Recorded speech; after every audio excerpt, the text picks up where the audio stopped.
What's up, everyone? Today, I want to talk to you about a specific concept that is probably going to be very interesting given the markets and their conditions right now. So, this is something that I learned the hard way, and it kind of sucks for me because I had to go through it real time and I had to make certain decisions that did not play in my favor. But what I will say is that after learning and going through this experience, it's something that I'm taking in right here, right now, and I can totally see how I'm avoiding certain mistakes that I've made in the past, and I'm also using that experience to capitalize off of certain moves and certain investments in the market. So the main thing that I want to talk to you about, what is referred to as the spotlight bias. So in terms of investing and in the stock market, what people usually think about is they think like, okay, we have to go through certain numbers, we have to go through certain fundamentals, we have to go through this step, and then we get this result. You have to have a PE ratio, you have to have a total addressable market, blah, blah, blah, blah, blah. So we think of all these financial ratios, we think of all these key performance indicators, we think of all these strategies. We don't think about ourselves a lot. And the thing is, like, when you're investing in the stock market, it's not just the company that has to perform. You have to perform as well. Have you noticed, for example, that the S&P 500 can go up, down, whatever, but then there's some investors that maybe outperform the S&P 500, or maybe there's some investors that completely get shattered in the market. You have to ask yourself, like, okay, why? And the reason why is because there's a whole bunch of different factors that go into hand in hand when it comes to your investing strategy. And the thing is, unfortunately, because we're human, most of those factors can be detrimental. And in terms of a concept that it has nothing to do directly with the market, there's this thing in social psychology where you get to see how the human brain works. And what I'm specifically referring to in this scenario is called I think it's like the 25 cognitive biases that we have. Basically, the whole theory states that in general, humans tend to make certain decisions that help them make the decisions in a faster, more efficient way, because we can have paralysis by analysis. And over time, we have evolved as humans to make quick, fast reaction. And that helps us for the most part. But when it comes to certain nuanced, sophisticated decision-making processes, we tend to mess up. So you might have heard of confirmation bias, you might have heard of groupthink, you might have heard of hindsight bias, a whole bunch of stuff, attribution errors. But one thing that I did not really take into account was the concept of the spotlight effect. So usually, when it comes to the spotlight effect, you're referring to what's on the screen right here. So here you can see the spotlight effect is the psychological phenomenon by which people tend to believe they are being noticed more than they really are. Being that one is constantly in the center of one's own world, an accurate evaluation of how much one is noticed by others is uncommon. So basically, you just think the world revolves around you. And obviously when we say that, it's almost like a pejorative statement where you say like, oh wow, like how could you be so self-centered? Or how can you think that way? How could you be so selfish? But it's just a natural way of thinking. There's so many people, there's so many factors, there's so many things that go into play in terms of life.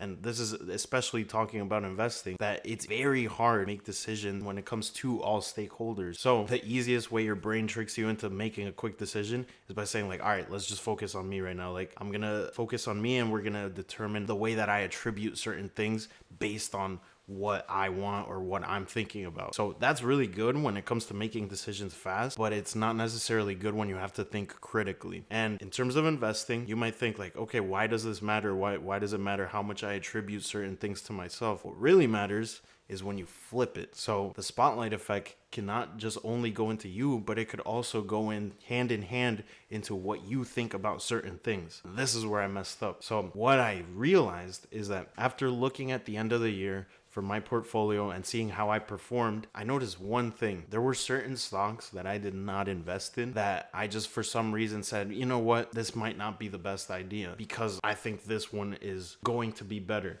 And what was my strategic analysis? The answer is there wasn't one. The answer is that I looked at certain stocks, like for example, let's say Spotify. And yes, I did a whole strategic analysis, but the first thought in my head was, oh, I think I should invest in this because this is an awesome product and I use it all the time. I love it. Everybody else has to love it. Spotlight effect error right there. What's the error? It's you use something, it stands out to you, get a halo effect around it as well. And you start to say like, oh, if this is good for me, this has got to be good for everyone as well. So that's where you can make a mistake. You can have a good company that you're looking at, but what if there's a better one? Just because you have a good experience with something doesn't mean it's going to be the same way for everyone, or it's going to be the same way that everybody else perceives. So that's the fundamental issue that goes hand in hand into investing, where, for example, there was a company that I was looking to invest probably like 1.5 years ago, and this was Stanley Black & Decker. So a friend came up to me and we were doing a whole bunch of equity research, and we were looking to analyze on companies in the retail discretionary income side of things, but that are also very high demand staples in terms of construction and everything like that. So Stanley Black & Decker was an obvious note that stood out to us. And the reason why is because it's such a ubiquitous company in America, but specifically in Connecticut. We say, oh, wow, yeah, Stanley Black & Decker is all across Connecticut. It's the most popular tool. Everybody rates it the highest. It's the best of the best. We got to look into this. There's definitely some goodwill there, strategically speaking. So obviously we look through all the fundamentals. We look at the PE ratios, blah, blah, blah. Like I said, there's all these financial metrics that you have to go through, at least when you're screening stocks. But strategically speaking, we skipped a few steps just because we're like, oh yeah, this is a great company. Oh yeah, we totally know about this. Like everybody knows about this. This is just a thing. And reality is that's such a microcosm. It's such a bubble that you can get caught up in, that you miss certain things. Now, this is the thing. While I was screening stocks, I was looking up a stock and it just kept coming up to my head. After looking at all the financial ratios, doing a comparative company analysis, I kept seeing Snap-on stock. I didn't know anything about this stock. I read the 10K. I saw the business model. I was like, oh my gosh, this is amazing. This company is doing amazing margins, getting crazy returns. Their financial ratios are awesome. Way smaller market cap, huge total addressable market. And I'm like, oh my gosh, this is perfect. One problem though, I've never heard it and I've never used it and I've never heard anyone that's ever used it. Huge mistake right there. Just because it hasn't been used, hasn't been talked about, and it's not the top name, doesn't mean that it's not the best opportunity. So what ended up happening, we ended up investing in Stanley Black & Decker at a 26 PE ratio. What happens afterwards? Well, the huge systemic crash that happened back in December 2021 drops the entire market. And of course, Stanley Black & Decker stock goes down 26% quarter after quarter. I think for the year, it's down almost, at least past 40%. What happened with Snap-on stock? Their margins were amazing. They kept performing quarter over quarter. Their execution, their corporate governance was pristine. Their product is starting to become more talked about, more ubiquitous across America and across certain geographic segments. And quarter after quarter, they're just batting it out. They're just banging home run after home run. And I'm just like, okay, but how did the stock price do? Well, compared to the S&P 500, they outperformed it. If I'm not wrong in what I'm recalling, at least for the year of 2022. And they for sure blew out the competition regarding Stanley Black & Decker, all the other Asian companies that compete against that sector. So the lesson there is to just not take for granted the company that you're looking for just because of that spotlight effect. You're like, oh my gosh, like this is the company, this is how I think about it, so everybody else must think about it this way. Number two, the halo effect is real. Something good happens with your company doesn't mean that it's always going to be the thing that's going to make it good. And just because something bad happens with the company doesn't mean that everything bad is going to happen in the future as well. So you get to have that priming effect in your head, and it really affects you when there's a whole bunch of market volatility. When everything's going up and everything's amazing, you're like, oh my gosh, yes, Spotify's amazing. It's going to be the best stock ever.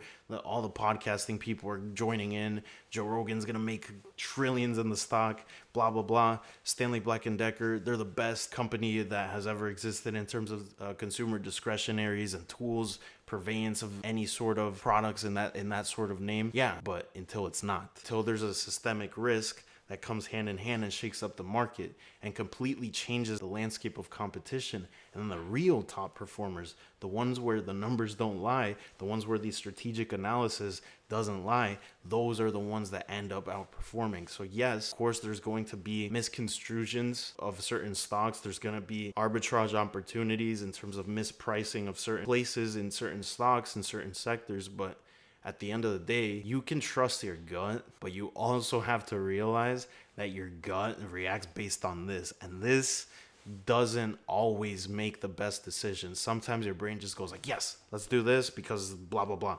And then you realize that blah, blah, blah has no premise, has no foundation at all. So you really have to think critically about how you determine your decision making, and you have to have a ground set of rules. You have to make sure that you say like, okay, I need to make sure this stock does this, this, and this. The same way you do that for financial ratios, statistics, trends, whatever, you should do that for the qualitative factors as well. You should say like, okay, what's the strategic analysis of this company? What's their competitive advantage? How do they compare against boom, boom, boom?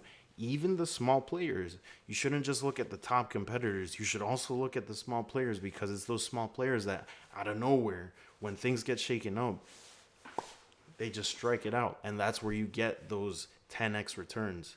That's where you can really make in on big opportunities. So hopefully from the lessons that I've learned, you can take from that. And yeah, you can just make those gains, the gains that I didn't make during that time. So yeah, thanks for watching, everyone.